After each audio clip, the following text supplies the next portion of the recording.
আমাদের প্রিয় নেত্রী মমতাময়ী মা স্নেহময়ী ভগিনী বিশ্বনেত্রী জননেত্রী শেখ হাসিনাকে সসম্মানে বাংলাদেশে না নিয়ে আসতে পারবো ততদিন পর্যন্ত আমাদের এই আন্দোলন সংগ্রাম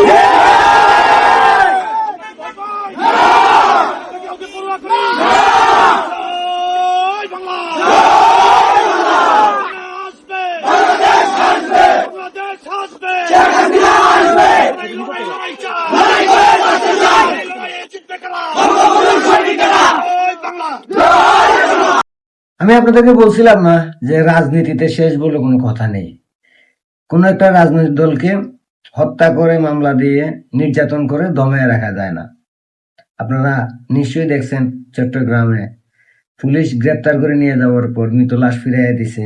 ফরিদপুরে ডিবি গ্রেপ্তার করে নিয়ে যাওয়ার পর ছাত্রলীগ নেতার লাশ ফিরাইয়া দিছে। ফেনীতে একজনের গলা কাটা লাশ পাওয়া গেছে। গাজীপুরে আওয়ামী লীগের মিছিল থেকে 7 জন উধাও, 3 জনের লাশ তুরাগ নদীতে পাওয়া গেছে। লক্ষ লক্ষ আওয়ামী লীগের তৃণমূলের কর্মীরা ঘরবাড়ি ছাড়া, হাজার হাজার নেতা কর্মী জেলে বন্দী। তারপরও আওয়ামী লীগ রাজপথে। লালিতাবাড়ির এই মিছিল কি প্রমাণ করে? কাউকে জোর করে অন্যায় ভাবে হত্যা করে মামলা দিয়ে ঘরবাড়ি ছাড়া করে আটকানো যায় না, কারণ এটা রাজনীতি।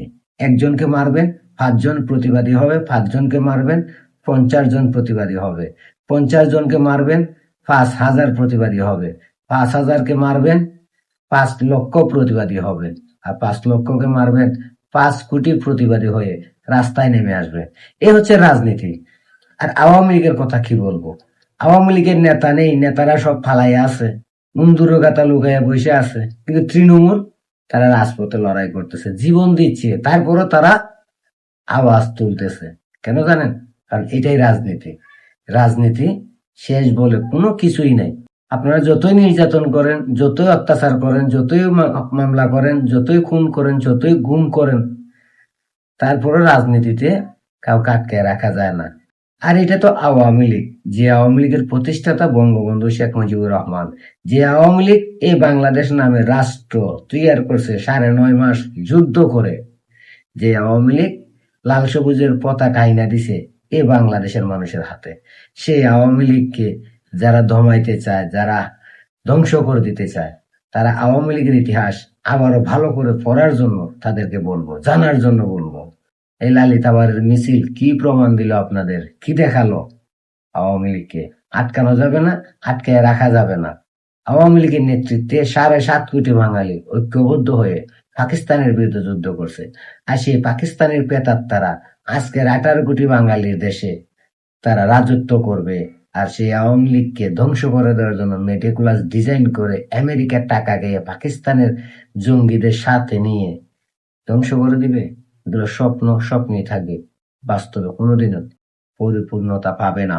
কারণ মনে রাখবেন, আওয়ামী লীগ ছিল, আওয়ামী লীগ আছে, আওয়ামী লীগ থাকবে। আওয়ামী লীগ এই বাংলাদেশ গড়ার কারিগর।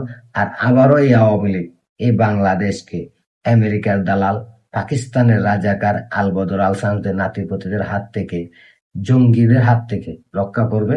এই বাংলাদেশকে আবারও সুন্দর করে সাজাবে। আবারও বঙ্গবন্ধুর কন্যা জননেত্রী শেখ হাসিনাই আসবে বাংলাদেশে। বাংলাদেশ আবারও আসবে পাকিস্তান আমেরিকার দালালদের হাত থেকে মুক্ত হয়ে, ইনশাআল্লাহ। জয় বাংলা, জয় বঙ্গবন্ধু। আর ধন্যবাদ জানাই যারা এই মুহূর্তে বাংলাদেশ আওয়ামী লীগকে সুসংগঠিত করার জন্য রাজপথে লড়াই করতেছেন, অনলাইনে কথা বলতেছেন, প্রত্যেককে। আর ধিক্কার জানাই, নিন্দা জানাই সেই সব কাপুরুষ নেতাদের যারা এখনো পালাই আছে, অন্দুর গাথা লুকাইয়া আছে, তাদের প্রতি ধিক্কার জানাই।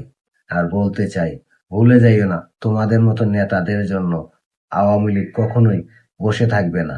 তোমাদের মতো নেতারা আওয়ামী লীগের পাশে না থাকলে আওয়ামী লীগ বেসে যাবে না। কারণ এটা বঙ্গবন্ধুর আদর্শের আওয়ামী লীগ, বাংলাদেশ গড়ার আওয়ামী লীগ, বাংলাদেশের লাল সবুজের পতাকা ছিনিয়ে আনার আওয়ামী লীগ।